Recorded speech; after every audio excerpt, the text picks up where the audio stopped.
He gave the world one of the most soul-stirring anthems of all time, Go Rest High on That Mountain, but behind Vince Gill's soothing voice and gentle spirit lies a story few have ever heard. At 67, the country legend isn't just known for his 22 Grammy Awards or his place in music history, he's known for surviving heartbreak, facing demons head-on, and making deeply personal choices that shocked even his closest fans. This is the truth behind the voice that comforted millions, and the private pain that nearly silenced it. What Vince Gill recently revealed doesn't just tug at the heart, it reshapes how we see one of country music's most beloved legends. He's known for his angelic voice in Go Rest High on That Mountain, a song that has brought comfort to countless hearts, and for winning 22 Grammy Awards. But behind the spotlight is a man shaped by quiet pain, private heartbreak, and tragedies that transformed his music. Back in 1968, Vince was just 11 years old, living a simple and happy life in Norman, Oklahoma. His world was full of music and family, playing his 4-string tenor guitar beside his father, J. Stanley Gill, a federal judge and passionate amateur musician. Their bond through music was deep and sacred. But that peaceful rhythm was shattered with a single phone call. His older half-brother, Bob Cohen, had been in a devastating car accident. Bob fell into a coma that lasted 3 long, terrifying months. For young Vince, hospitals replaced music, and joy gave way to silent dread. When Bob finally awoke, it wasn't a happy ending, the damage was irreversible. He had suffered severe brain trauma and was no longer the lively, spirited brother Vince once looked up to. It was a loss that couldn't be mourned in the usual way. That silent grief burrowed deep into Vince's soul, and over the years, it found a voice, not through tears, but through song. This tragedy didn't just haunt him, it shaped his artistry, his empathy, and the unmatched emotional depth in his music that continues to move millions to this day. He could no longer speak, care for himself, or even acknowledge the world around him. The vibrant, playful boy who once chased Vince through the fields, laughing, teasing, full of life, was gone. What remained was a shell, a version of his brother frozen in silence. For young Vince, it wasn't just the loss of a sibling, it was the collapse of something sacred, a wound that fractured the emotional core of his home. He watched his parents, especially his mother, suffer in quiet agony, grieving a son who still breathed, but no longer lived in any true sense. That heavy, unspoken sorrow seeped into every corner of their lives. Bob remained in that condition for 25 long years, a haunting reminder of what had been. When he passed away in 1993, Vince was already a well-known name in music. But even fame couldn't soften the blow. That same year, he released Let There Be Peace on Earth, a Christmas album born out of aching emotion.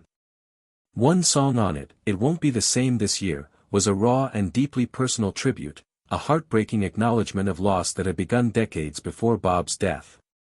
In interviews, Vince has admitted, "Every time I sing that song, I see that 11-year-old boy again. It's more than music. It's memory, it's mourning, and it's the sound of a heart forever changed." That tragedy wasn't limited to his early years.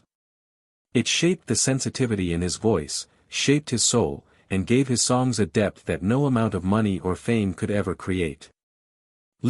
Rejecting the once-in-a-lifetime opportunity. Although he was not yet a star, Vince Gill was well known in Nashville studios by the end of the 1980s. Even though he had fronted Pure Prairie League for a while and played guitar and performed harmonies, his solo work was still lacking focus. Gill, who was signed to RCA Records, put out 2 albums, The Things That Matter and The Way Back Home, which were both commercially quiet but had good musical quality. His voice was lauded by critics. He was hailed by his fellow musicians as one of the greatest guitarists in the world, but the charts were unmoved. In a city where hits were revered, he was on the verge of becoming just another near-famous tale. Then, even the most realistic artist would be tempted by a phone call. Vince Gill was invited to join Dire Straits by its iconic leader, Mark Knopfler. Following the worldwide success of Brothers in Arms and stadium tours that sold out in a matter of hours, Dire Straits was one of the biggest rock acts in the world at the time. Gill's skill had long impressed Knopfler, particularly his easy honesty in his voice and his agile guitar phrasing. It was more than just a session invitation. It was to join as a full member. It was a fantastic ticket by all standards. Arena stages, crowds throughout Europe, and crossover renown. Vince hesitated before declining, although most artists would have answered yes before the sentence was completed. Gill discussed the significance of the choice in a subsequent interview. "I didn't dislike what they did, exactly. Yes, I did. However, I was aware that I wouldn't return once I took that route. I would no longer be myself. I had stories I wanted to share. So far, I hadn't done that. Refusing it was more than a professional risk. It has to do with existence." He doubted himself for years thereafter, particularly during the hard months. The funds would have been beneficial. It would have opened opportunities because of the fame. He performed in modest venues, traveled on lengthy tour buses, and occasionally stood backstage at the events he opened to see greater acts take center stage. Vince then published When I Call Your Name in what can only be described as poetic timing. The album did more than merely do well. It turned into a turning point in the history of country music. Gill's voice displayed all of its pain and constraint in the title tune, a soft, sad ballad. It helped propel him into the public eye and earned him his first Grammy. His long gamble came off with that. He hadn't taken the route to stardom right away. He had made his own way. In retrospect, he stated that leaving dire circumstances was not solely a career decision. He thought, "It was about being honest with myself. Being yourself in a small club is preferable to being someone else in a packed arena." Loudly in Love, a scandalous affair that went against the grain. Vince Gill was filming Christmas with Vince Gill, a television program that combined seasonal pleasure with country friendliness, in Tulsa in December 1993. Amy Grant, the current Christian pop queen, was scheduled as a special guest by the producers. She had star power just by being there, but when she entered the practice space, everything changed completely. Vince saw her right away. Amy's anxiety was evident as she carried it on her body due to her hectic travel schedule and the pressure of continual public observation. With a disarming smile and a memorable line, Vince, who has always been a kind person, broke the ice. "Unknit that brow, please. Everything will work out." It was easy, but it got to her. It wasn't a romantic gesture. It was empathy. They performed together with effortless ease that night. It sounded as if they had been singing together all their lives because of how smoothly their voices melded. Only one performance, one song, and one moment were intended. However, something subtle but distinct was planted at that very instant.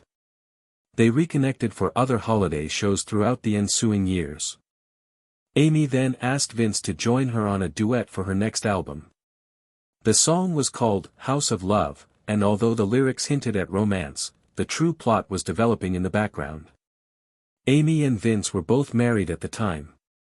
After more than 10 years together, Vince and Janice Oliver of the country duo Sweethearts of the Rodeo had a daughter named Jenny. Gary Chapman, another Christian artist, was Amy's spouse. Beneath the surface, both unions were silently struggling. Due to his hectic tour schedule and personal need for a closer emotional bond, Vince had become more and more estranged from Janice. Amy, on the other hand, was going through a difficult marriage that was characterized by emotional stress and personal struggles that nobody outside their home could really comprehend. Both Vince and Amy stated that their relationship remained polite despite their romantic feelings for one another. Amy would later remark, "We were two people trying to be faithful to the vows we had taken." Nevertheless, even those in their immediate vicinity could see their chemistry. Tabloids, fans, and critics started making assumptions. The rumors had gotten more serious by the late 1990s. In 1997, Vince and Janice were divorced. 2 years later, Amy and Gary split up. The date overlap sparked curiosity, and the public narrative swiftly solidified into one of scandal. Amy was especially hard hit by the backlash. She had established her career as a Christian music icon on principles that now appeared to conflict with her personal life. Her tunes were picked up by radio stations. Angry letters were written by former fans. The decision was calmer but no less terrible for Vince. He later admitted that the thing that hurt the most was that everyone thought we were the worst, but that wasn't the case. We weren't careless. We were only human. In March 2000, Vince and Amy finally tied the knot after years of cautiously balancing their private and public lives.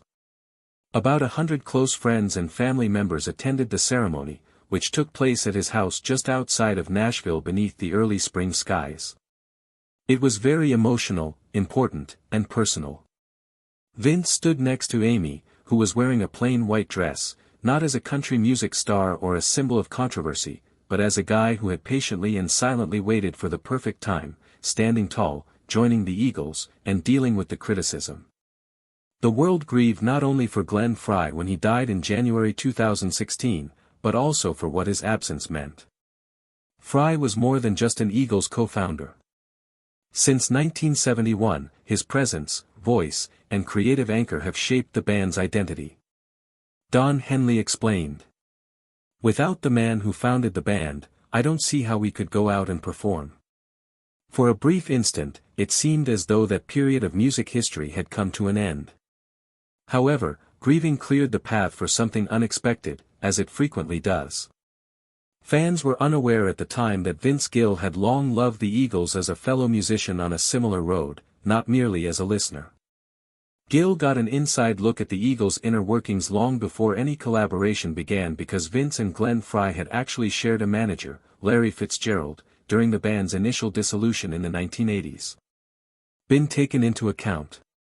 Vince loved Eagles music and has played their songs in tribute concerts throughout the years. He even covered I Can't Tell You Why live. Those who were aware of the deeper connections were therefore not surprised when the band's renowned manager, Irving AOF, quietly sent an invitation. Vince didn't hesitate. He reportedly asked, "When do we leave?" without giving the weight of the legacy he was taking on too much thought. However, stepping in wasn't about copying. It has to do with respect. Vince was aware that the position wasn't about taking Glenn Frey's place. Nobody was capable of doing that. It was about assimilating smoothly, respectfully, and humbly while preserving the essence of the song. With their first engagement scheduled for Dodger Stadium in 2017, Vince, along with Glenn's own son, Deacon Frey, prepared to join the band's new lineup for the Classic West and Classic East shows. The rehearsals were emotional and tough. To perform the songs in the Eagles' voice rather than his own, Vince studied vocal phrasing, harmonies, and instrumental transitions for weeks. Songs like Tequila Sunrise, Take It to the Limit, and Lion Eyes were picked specifically for his singing style. Melodic, silky, and eerily recognizable. However, he had no idea how the crowd would react when he and the band finally hit the stage in Los Angeles. The outcome was electrifying. The more than 50,000-strong audience reacted with standing ovations and tears rather than cynicism. Vince wasn't looking to be Glenn Frey. He became honestly making the songs with all of the tenderness, talent, and precision they deserved. Don Henley later stated of Gill, "He is aware of the way to be in a band. It become perhaps the very best compliment one could receive in a group constructed on unspoken chemistry and unyielding standards." Nevertheless, now not everyone accepted. A few diehard fanatics balked on the idea of a country singer infiltrating a rock organization. Critics debated whether or not the Eagles had changed into a tribute act. Vince, as always, selected no longer to engage with the noise.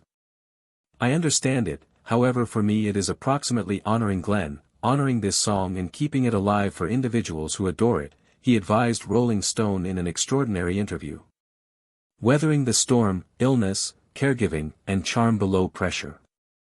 In 2020, in the course of a recurring checkup, Vince's physician suggested Amy furnish additionally get evaluated.